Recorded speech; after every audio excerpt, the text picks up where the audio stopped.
আজকের keyword research নিয়ে আলোচনা করার কথা। আমরা কিওয়ার্ড রিসার্চ করার আগে কিছু জিনিস আমাদেরকে জানতে হবে, সেই জিনিসটা নিয়ে আমি আজকে আলোচনা করব। তো আমরা গত ক্লাসে শিখছি যে কিওয়ার্ড দুই ধরনের হয়, একটা হলো শর্ট টেল কিওয়ার্ড আর একটা লং টেল কিওয়ার্ড। তারপরে শিখলাম ডিফারেন্ট টাইপস অফ কিওয়ার্ডস, কিছু কিছু কিওয়ার্ডস এর ডিফারেন্সিয়েশন আমরা দেখলাম গত ক্লাসে। আজকের আমরা টেকনিক্যাল টার্মস অফ কিওয়ার্ডস, মানে কিওয়ার্ডস এর যে টেকনিক্যাল টার্মস আছে সেই টেকনিক্যাল টার্মস গুলো শিখবো। চারটা টেকনিক্যাল টার্মস আমি এখানে আলোচনা করবো আজকে। প্রথম যে টেকনিক্যাল টার্মস সেটা হলো কিওয়ার্ড ডেনসিটি এবং ফর্মুলা, তারপরে keyword prominence, keyword proximity, keyword frequency. এইগুলো জানার একটা মূল কারণ হলো যে কিওয়ার্ডের ক্ষেত্রে কিছু বিধিনিষেধ, কিছু নীতি বা রুলস রেগুলেশনস মেনটেন করে আমাদেরকে ওয়েবসাইট ইউজ করতে হয়। তো সেই জিনিসটি আমরা অনেকেই জানি না, এবং অনেক বড় বড় ওয়েব ডেভেলপার যারা আছে তারাও হয়তো এই বিষয়টা জানে না। আর না জানা থাকার কারণে তারাও এই কাজটা ভুল করে ফেলে। তো আমরা যারা এসইও এক্সপার্ট তারা কোনো ওয়েবসাইটের এসইও করার আগে অবশ্যই এই বিষয়গুলো আমাদেরকে দেখতে হবে এবং মাথায় রাখতে হবে, যাতে এই বিষয়গুলো আমরা ভালোভাবে করতে পারি।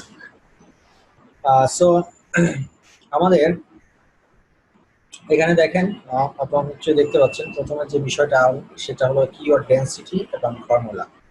তো কিওয়ার্ড ডেনসিটি এবং ফর্মুলা বিষয়টা কি, আমরা একটু এই জিনিসটা যদি পড়ি, আপনারা একটু সবাই পড়েন, রিড করেন, তারপর আমি এটা নিয়ে আলোচনা করতেছি। সবাই একটু মনে মনে পড়েন।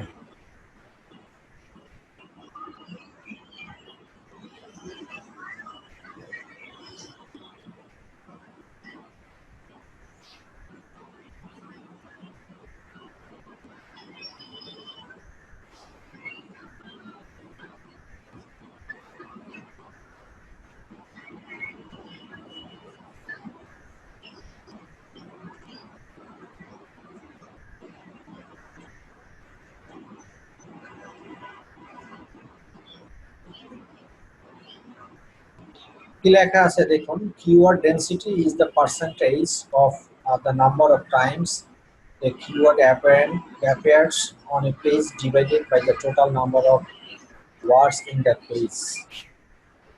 So if an article of 100 words, মানে একটা আর্টিকেল যদি 100 ওয়ার্ডের হয়, তাহলে you are using your keyword 10 times. যদি আপনি 10 বার আপনার কিওয়ার্ড ইউজ করেন, তাহলে your density will be the 10%. So basically এখানে কি বলা হয়েছে সেটা হলো যে আপনার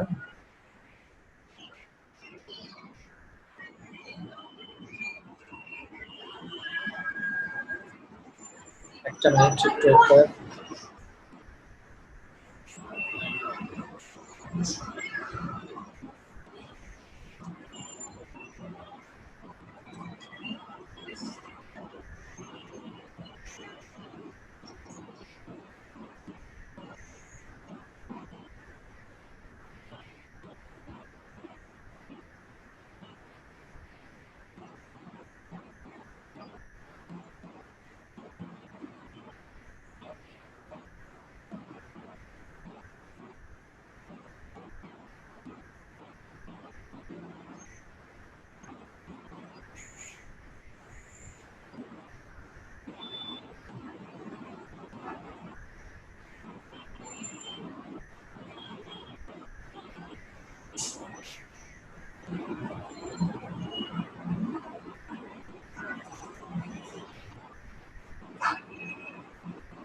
আচ্ছা। তো কিওয়ার্ড ডেনসিটিটা হলো,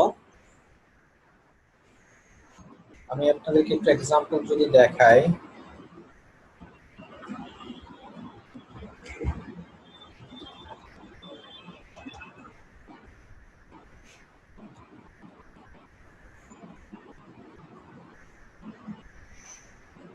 ফর এক্সাম্পল ধরুন এইটা একটা আর্টিকেল, আছে এখানে। এই আর্টিকেলটার মধ্যে কয়টা ওয়ার্ড আছে সেটা আগে ক্যালকুলেশন করতে হবে। এটা একটা ওয়ার্ড, এরকম করে যদি আমরা গুনি তাহলে 1 2 3 4 5 6 7 আর এরকম করে গুনে আমাদের এই আর্টিকেলের সাইজটা যদি হয় 100 ওয়ার্ডের একটা আর্টিকেল হয়, এটা যদি 100 ওয়ার্ডের একটা আর্টিকেল হয়, সেক্ষেত্রে আমরা কিওয়ার্ড ডেনসিটি বিষয়টা হলো যে আমরা কয়টা কিওয়ার্ড 100 ওয়ার্ডের একটা আর্টিকেলের ভিতরে আমাদের বসানো উচিত।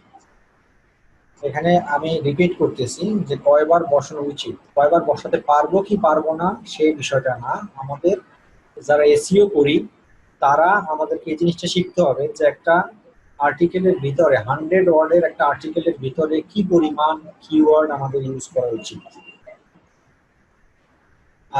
সেইটাই কি বলা হয় কিওয়ার্ড ডেনসিটি। এখন এখানে যে বিষয়টা একটু আগে আমি দেখালাম সেখানে লেখা আছে, আপনাদের ক্লিয়ারলি দেখেন, এই নিচের দিকে আপনারা যদি একটু পড়েন দেখেন লেখা আছে কি যে personally 1 to 3% of keyword density along with the semantic keyword। হ্যাঁ, এখানে একটা জিনিস লেখা আছে এলএসআই, এটা নিয়ে কথা বলতেছি আমি একটু পরে, বাট আমি বলবো 1 to 3%। মানে হলো কি আপনার 100 ওয়ার্ডের যদি একটা আর্টিকেল হয়, সেই 100 ওয়ার্ডের আর্টিকেলের ভিতরে আপনার এসইও এক্সপার্টরা, যারা আমরা এসইও করি তারা কি করি, 3টা কিওয়ার্ড আমরা ইউজ করার ট্রাই করি প্রতি 100 আর্টিকেলের ভিতরে। এটা উচিত।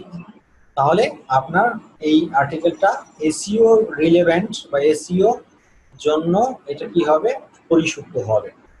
এখন এর বেশি যদি আপনি ইউজ করেন আপনাকে কেউ বাধা দিবে না, কেউ নিষেধও করবে না, বাট সেই ক্ষেত্রে সেই বিষয়টা গুগল কি করে মাইন্ড করে, গুগল সিরিয়াস একটা মাইন্ড করে।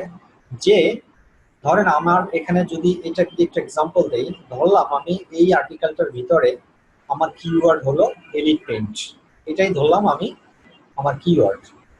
এখন এলিট পেইন্ট যদি আমার কিওয়ার্ড হয়, তাহলে যদি এই আর্টিকেলটা আমি এভাবে লিখতাম, প্রথমে কি লিখলাম দেখেন, প্রথমে একটা আর্টিকেলের ফার্স্টেই আমি একটা কিওয়ার্ড ইউজ করছি এখানে, elite paint founded in 1952 was the first ever paint company to have been established in Bangladesh। এরপরে ফুল স্টপ, ফুল স্টপের পরে যদি আবার আমি এলিট পেইন্ট দিয়ে শুরু করি, যে এলিট পেইন্ট ইজ ইনসেপশন, হ্যাঁ এটা এরকম করলাম। এইভাবে এই এলিট পেইন্ট লেখাটা আপনাকে হিসেব করে দেখতে হবে যে এই আর্টিকেলটার মধ্যে কয়বার ইউজ করা হয়েছে।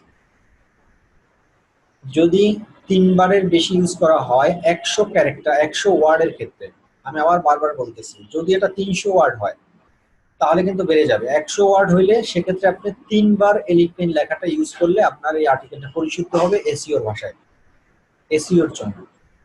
তার মানে 100 আর্টিকেলে 100 ওয়ার্ডের একটা আর্টিকেলে 3%, ম্যাক্সিমাম 3%, মানে 3টা।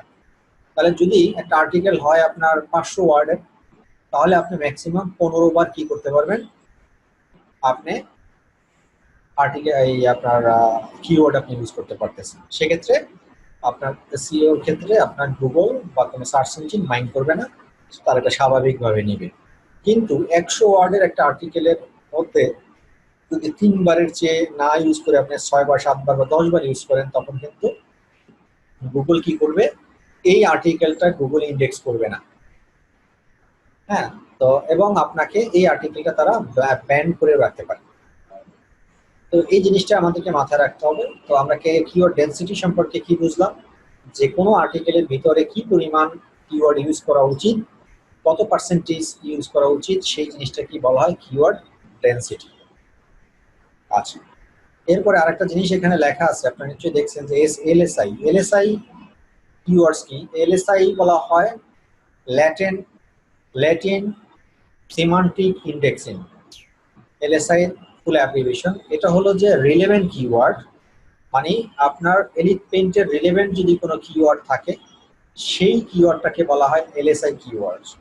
তো এলএসআই কিওয়ার্ডের ক্ষেত্রে আপনি চাইলে আবার কি করতে পারেন, ধরেন এলিট পেইন্টের যেমন আমাদের 3rd পারসন সিঙ্গুলার নাম্বার যখন আমরা ইউজ করি, হ্যাঁ, যে এলিট পেইন্টের 3rd পারসন, এলিট পেইন্টই একটা 3rd person number, singular number, but Elite পেইন্টকে আমরা চাইলে অন্যভাবে ইউজ করতে পারি, যে দেম, বা যেমন আমি যদি বলি যে আই এম এ, ধরেন এরকম যদি একটা আর্টিকেল লেখা হয় যে Sifat is the very good guy, বা Sifat is the very brilliant student, বা Sifat is the very good teacher, এরকম বারবার এরকমের না বলে যে আমরা লেখি, প্রথমে শুরু করি Sifat is the very good teacher and he is the very কি বলে capable to take the class, এই যে হি ইউজ করলাম, তাহলে এই হিটাই হলো কি আমাদের কিওয়ার্ডের ভাষায় এলএসআই কিওয়ার্ড।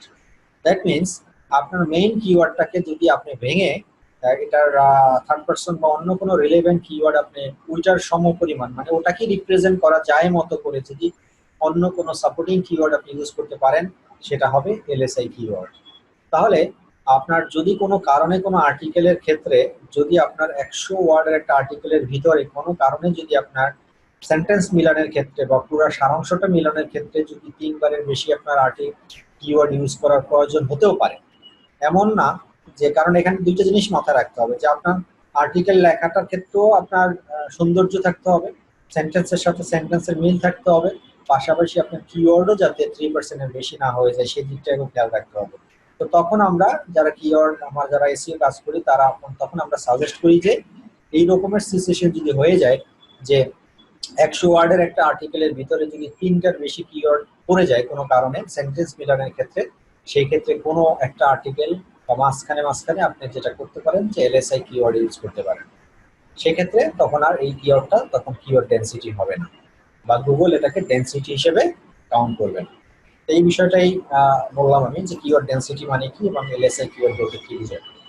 এই জিনিসটা খুব গুরুত্বপূর্ণ জিনিস, আজকে যে আলোচনাটা হবে এটা অবশ্যই মাথায় রাখবেন আপনারা, এটা অনেকে জানেন না। 90% ওয়েব ডেভেলপার যদি বড় বড় হাই লেভেল ডেভেলপার ওয়েবসাইট ডিজাইনাররাও এই বিষয়টা জানে না, এবং অনেক এসইও এক্সপার্টরাও এই বিষয়টা জানে না যে এইখানে একটা ফ্যাক্টর আছে বা এখানে একটা আপনার আমাদের ডিসঅ্যাডভান্টেজ যে লুকায়িত আছে সেই বিষয়টা অনেকে জানে না। এই কারণে আমি আপনাদেরকে বলতেছি এই কিওয়ার্ড ডেন্সিটি বলতে কি বোঝায়, এবং আজকের যে 4টা টপিকস এই কিওয়ার্ড ডেন্সিটি, প্রক্সিমিটি, ফর্মুলা, এগুলো আপনারা একটু মাথায় রাখবেন, তাহলে আপনাদের পরবর্তীতে এই জিনিসটা যখন আর্টিকেল চোখে পড়বে আর্টিকেলের ক্ষেত্রে আপনার ইজিলি ফাইন্ড আউট করে ফেলতে পারবেন।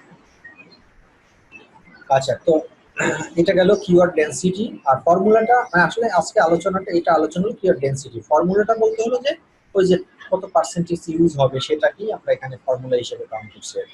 মানে মেইনলি টপিকসটা হলো কিওয়ার্ড ডেন্সিটি। এরপরে আসে কি দেখেন কিওয়ার্ড প্রমিনেন্স। আপনারা এটা একটু পড়েন, কিওয়ার্ড প্রমিনেন্স বলতে আমরা কি বুঝি।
আচ্ছা, তো কিওয়ার্ড প্রমিনেন্স বলতে আমরা কি বুঝি। কিওয়ার্ড প্রমিনেন্সটা হলো যে আপনার কিওয়ার্ডটা আসলে কোথায় বসানো উচিত সেটা কি বলা হয় কিওয়ার্ড প্রমিনেন্স। এক কথায় কিওয়ার্ড বসানোর কিছু বিষয় আছে, এখানে লেখা আছে আপনি দেখতে পাচ্ছেন যে আমাদের একটা আর্টিকেলের ভিতরে কোন জায়গাগুলোতে কিওয়ার্ড ইউজ করলে এসইওর জন্য আমাদের ইজি হয়ে যাবে, মানে ইজিয়েস্ট ওয়ে, সেটাই এখানে বলা হয়েছে, সেটা কি বলা হয় কিওয়ার্ড প্রমিনেন্স। আর এখানে লেখা আছে দেখুন, to make higher prominence you need to keep your keyword close to HTML tags. HTML tags হলো যে ওয়েবসাইটের জন্য যে ল্যাঙ্গুয়েজটা ইউজ করা হয় ডিজাইন করার ক্ষেত্রে সেটা এইচটিএমএল দিয়েও করা যায়। তো এইচটিএমএল, পিএসপি, জাভাস্ক্রিপ্ট এগুলোর নাম নিশ্চয়ই আপনারা শুনছেন। তো সেই এইচটিএমএল ট্যাগসের ভিতরে আপনাকে কোন কোন জায়গাগুলোতে কিওয়ার্ড বসাতে হবে সেই জিনিসটাকেই বলা হয় কিওয়ার্ড প্রমিনেন্স। তো কোথায় দেখেন কিওয়ার্ড কি বলছে, প্রথম হচ্ছে বি। বি মানে হলো এই যে বি দিয়া বলা হলো যে বোল্ড। হ্যাঁ, বি মানে হলো বোল্ড। স্ট্রং, স্ট্রং ও বোল্ড দুইটাই একই জিনিস। হ্যাঁ, এটা হলো এইচটিএমএল এর ভাষা। ধরেন আমি যদি একটা ওয়েবসাইটের ক্ষেত্রে এই এলিট পেন লেখাটা যদি আমি বোল্ড করতে চাই, তাহলে আমাকে এটার ব্যাকগ্রাউন্ডে যে কোডিং আছে সেই কোডিং এ আমাকে কি করতে হবে, ব্র্যাকেটের ভিতরে, থার্ড ব্র্যাকেট ভিতরে, সরি, এই এই সাইনটার ভিতরে, যেমন এই যে লেস দ্যান এবং গ্রেটার দ্যান এর ভিতরে আমাকে বি লিখলেই এই এলিট পেন্টের লেখাটা বোল্ড হয়ে যাবে। তো কি বলছে এখানে, এই ফর্মুলা অনুযায়ী যে যেই জায়গাটাতে কিওয়ার্ড বসাবো সেই কিওয়ার্ডটাকে বোল্ড করে দিতে পারলে বেটার, অথবা স্ট্রং। স্ট্রং এবং বোল্ড একই জিনিস।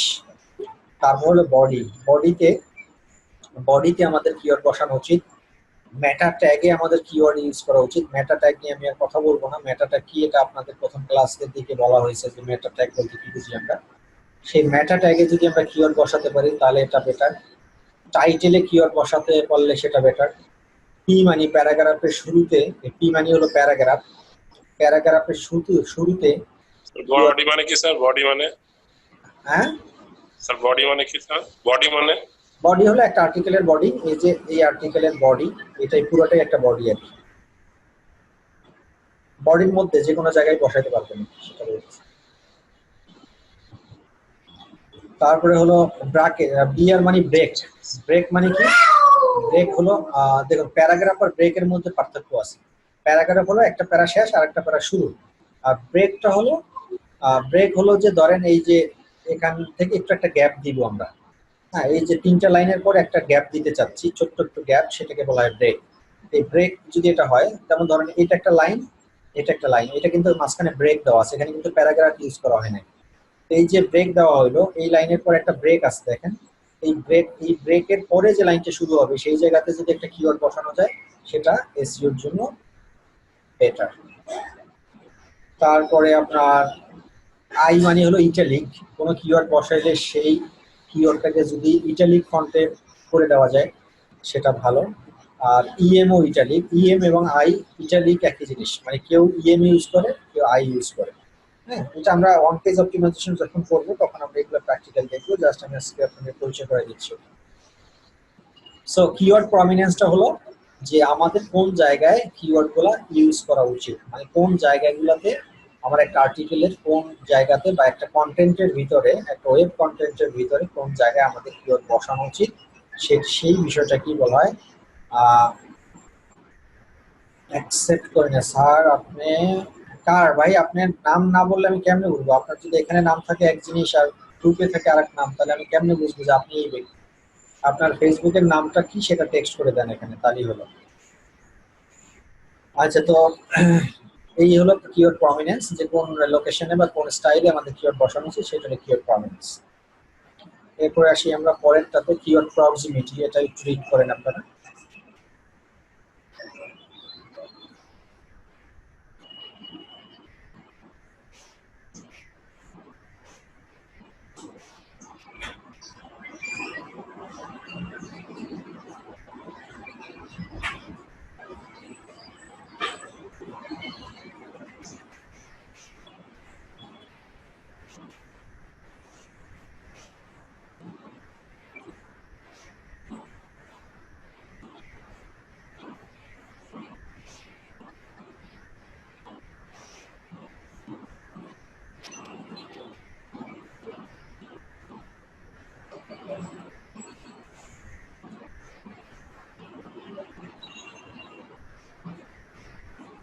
আচ্ছা, কিওয়ার্ড প্রক্সিমিটি হলো যে একটা কিওয়ার্ড থেকে আর একটা কিওয়ার্ডের ডিস্টেন্স কতটুকু, সেটা কি বলা হয় কিওয়ার্ড প্রক্সিমিটি। দেখুন, আমি যদি এই জায়গাটাতে একটা কিওয়ার্ড ইউজ করি এলিফ্যান্ট, এই সেন্টেন্সটা শেষ যেখানে হয়েছে সেখান থেকে যদি আবার আমি আর একটা কিওয়ার্ড ইউজ করি এই জায়গাটাতে, প্রত্যেকবারই যদি আমি এই আর্টিকেলটার মধ্যে প্রত্যেকটা সেন্টেন্সের শুরুতেই যদি এলিফ্যান্ট এলিফ্যান্ট এলিফ্যান্ট বলে বলে শুধু গুণগান গেতে থাকি, সেক্ষেত্রে কিন্তু এই আর্টিকেলটা পড়বে যে ব্যক্তি বা যে আর্টিকেলটা রিড করবে তার কিন্তু বিরক্ত বোধ সৃষ্টি হবে। তো সেই ক্ষেত্রে কিন্তু সে মজা পাবে না এই আর্টিকেলটা পড়ে, যে আপনার প্রত্যেকবারই শুধুমাত্র এলিফ্যান্ট মানে একই জিনিস বারবার তো ভালো লাগবে না। এক, এটা করা যাবে না, এটাকে প্রক্সিমিটি হিসেবে কাউন্ট হবে। আর একটা জিনিস হলো যে ধরুন একই সেন্টেন্সের ভিতরে এই যে বাংলাদেশ, কোনো কারণে দেখা গেছে এই প্রথম সেন্টেন্সের প্রথম সেন্টেন্সের লাস্ট ক্যারেক্টারটা মানে লাস্ট ওয়ার্ডটা পড়ে গেছে একটা কিওয়ার্ড, আবার ফুল স্টপের পরে আবার আরেকটা কিওয়ার্ড দিয়ে শুরু হয়েছে, সেম কিওয়ার্ড দিয়ে, তাহলে কি দাঁড়ালো? ফুল স্টপের আগেও একটা কিওয়ার্ড পড়ে গেল, ফুল স্টপের পরেও একটা কিওয়ার্ড পড়ে গেল। এই জিনিসটাকেও বলা হয় কিওয়ার্ড প্রক্সিমিটি। এটা খুব সিরিয়াস মাইন্ড করে গুগল, এই কাজটা করা যাবে না কখনোই, এটাকে মাথায় রাখতে হবে। আবার মাঝখানে মাত্র একটা ওয়ার্ড আছে, এই ওয়ার্ডের বাম পাশেও পড়ে গেছে একটা কিওয়ার্ড, আবার ডান পাশেও পড়ে গেছে একটা ওয়ার্ড, এই কাজটাও করা যাবে না, এটা মাথায় রাখতে হবে। এই জিনিসগুলোকে বলা হয় কিওয়ার্ড প্রক্সিমিটি, মানে কিওয়ার্ড একাধিক কিওয়ার্ড আমরা ইউজ করবো, বাট সেই কিওয়ার্ডের ডিস্টেন্স যাতে একটা বজায় থাকে এবং মিনিমাম একটা স্মার্টনেস যাতে থাকে, সেই জিনিসটা যদি বজায় রাখতে পারি তাহলে আমরা কিওয়ার্ড প্রক্সিমিটি হিসেবে কাউন্ট হবে না। আর যদি সেই কাজটা করতে না পারি তাহলে এটাকে গুগল কিওয়ার্ড প্রক্সিমিটি হিসেবে কাউন্ট করবে।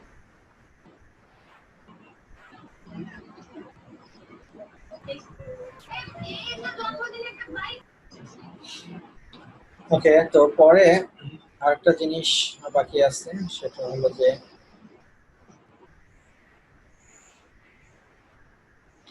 Keyword frequency. দেখুন,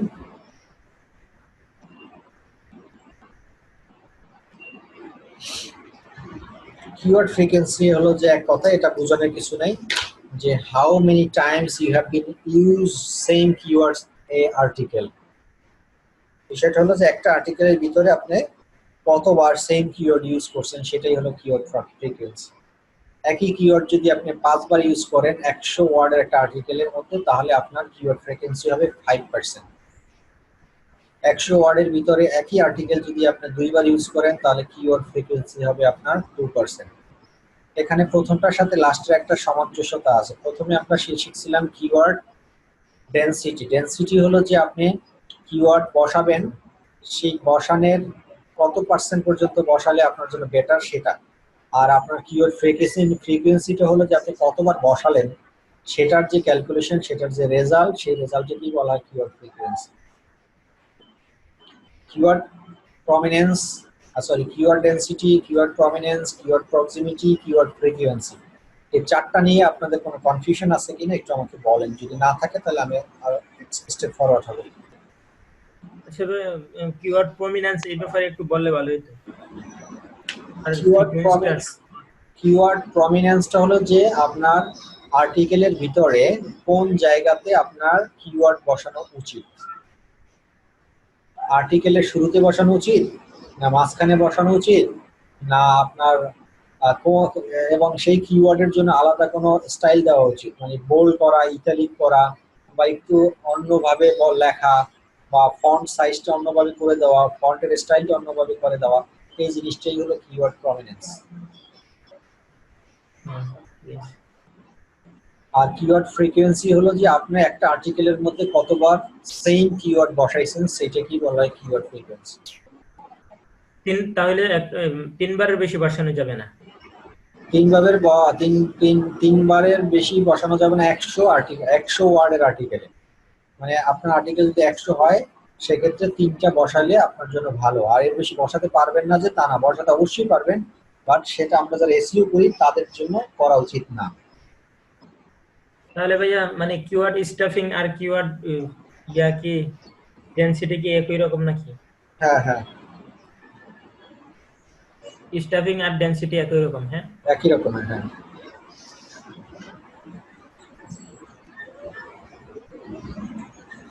আচ্ছা, তাহলে এটা নিয়ে আর কোনো কোশ্চেন নাই।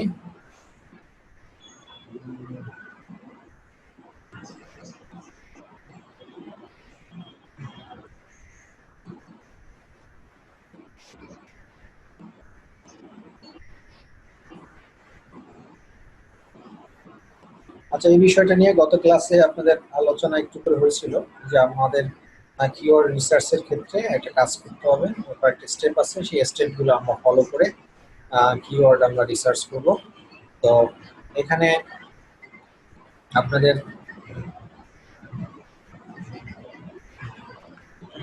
একটা মিনিট, জরুরি ফোন করতে হবে।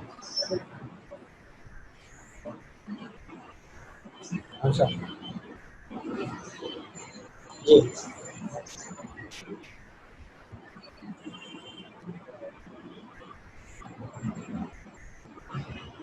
জি ভাই, আমি একটা ক্লাসে আছি এখন এই মুহূর্তে, আপনাকে আমাকে একটু ফোন করতে হবে 10:30টার পরে।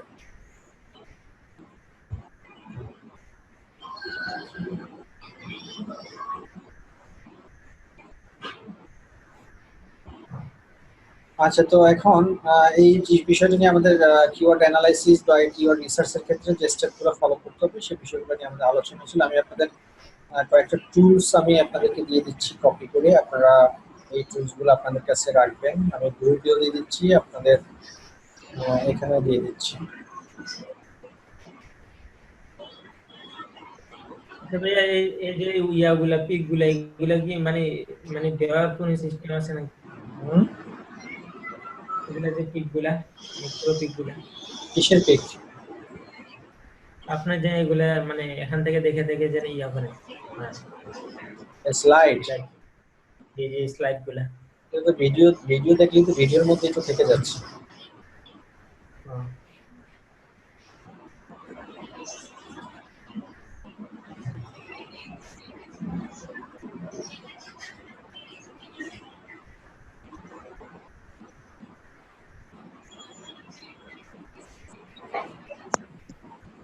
স্যার, টুলস গুলোর কাজ কি আমাদের এখন দেখাবেন? না, এখন আজকে তো আর হবে না, আজকে দেখাবো না। আমি টুলসগুলো দিয়ে রাখতেছি আপনাদের, আগামী ক্লাসে দেখাবো। আজকে টুলসের আগে কিছু কাজ আছে, ওগুলো দেখাবো।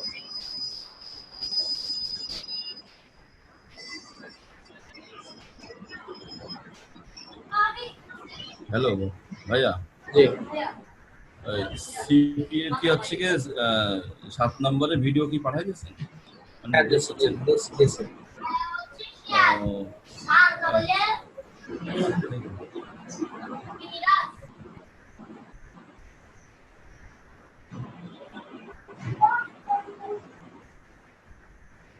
আচ্ছা, আমি আরেকটা জিনিস আপনাদেরকে দিচ্ছি এখন, এই জিনিসটা আপনারা ডাউনলোড করবেন।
এটা একটু আপনারা ডাউনলোড করে নিয়েন এখনই, এটা লাগবে আপনাদের কিওয়ার্ড রিসার্চ করার ক্ষেত্রে। আচ্ছা, তো আমি যে জিনিসটা এখন আপনাদেরকে দিলাম সেটা একটু আমি ওপেন করি। এটা ব্ল্যাঙ্ক একটা ফরম্যাট আর কি। হ্যাঁ, এই ব্ল্যাঙ্ক ফরম্যাটটা কিভাবে ফিল আপ করবেন সেটা আমি দেখাই দিচ্ছি। এটাই হলো ব্ল্যাঙ্ক ফরম্যাট। আপনাদের কিওয়ার্ড রিসার্চ করার ক্ষেত্রে যে কাজটা করতে হবে আমি কয়েকটা স্টেপ দেখাই দিই, আজকে আপনারা বাসায় প্র্যাকটিস করে আমাকে অ্যাসাইনমেন্ট সাবমিট করবেন।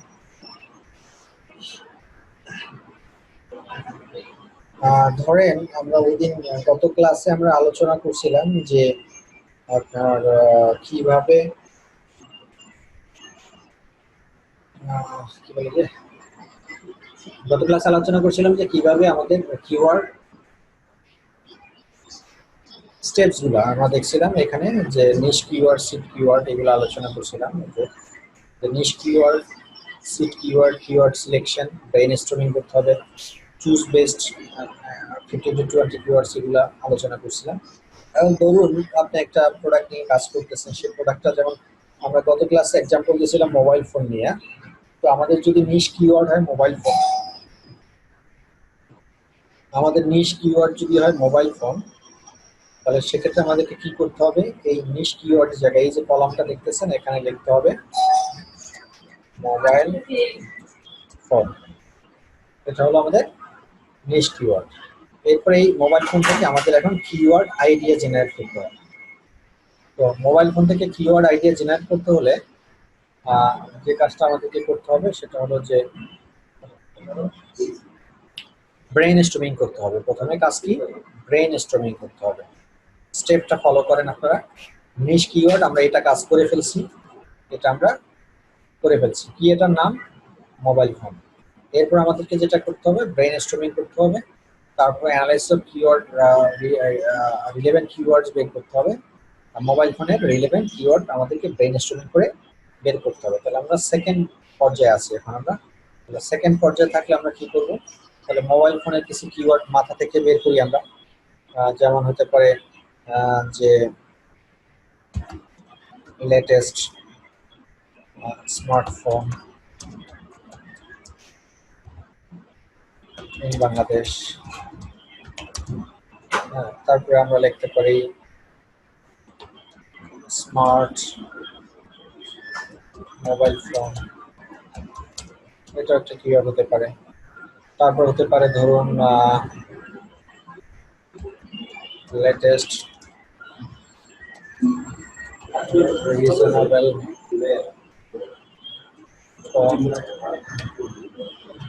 Phone set. তারপর হতে পারে stylish smartphone in the market. হ্যাঁ, এই টাইপসের কি করতে হবে, আমাদের ব্রেইন স্টর্মিং, মানে মাথা থেকে যতগুলো আসে সব এখানে লিখে ফেলতে হবে। এবং সেটা যদি 40টা 50টা 100টা যা আসে, 10টা আসলে 10টা, 50টা আসলে 50, একটু গভীরভাবে চিন্তা করতে হবে। আমি কিন্তু আপনাদেরকে একটা এক্সাম্পল দিচ্ছি, এটা আপনারা প্র্যাকটিস করবেন বাসায়। এখন ধরেন মাথা থেকে আপনাদের এই এরকমের 5টা নাম বেড়ে আসলো, বা 10টা আসলো, বা 20টা আসলো, বা 30টা আসলো। সেইগুলো আপনাদের কাজ হলো প্রথমেই এগুলো এখানে টাইপ করে ফেলা। টাইপ করে ফেলার পরে আপনাদেরকে যে কাজটা করতে হবে, যে কয়টা আসছে সেই কয়টাকে দিয়ে আবার আমরা এখানে কপি করব। এটাকে একটা কপি করলাম। কপি করার পরে আপনারা চলে যাবেন গুগলে।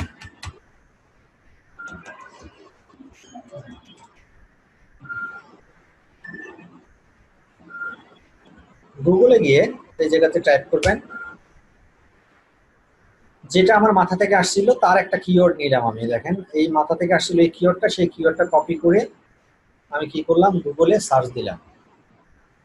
গুগলে সার্চ দেওয়ার পরে আমি যদি একটু নিচে আসি,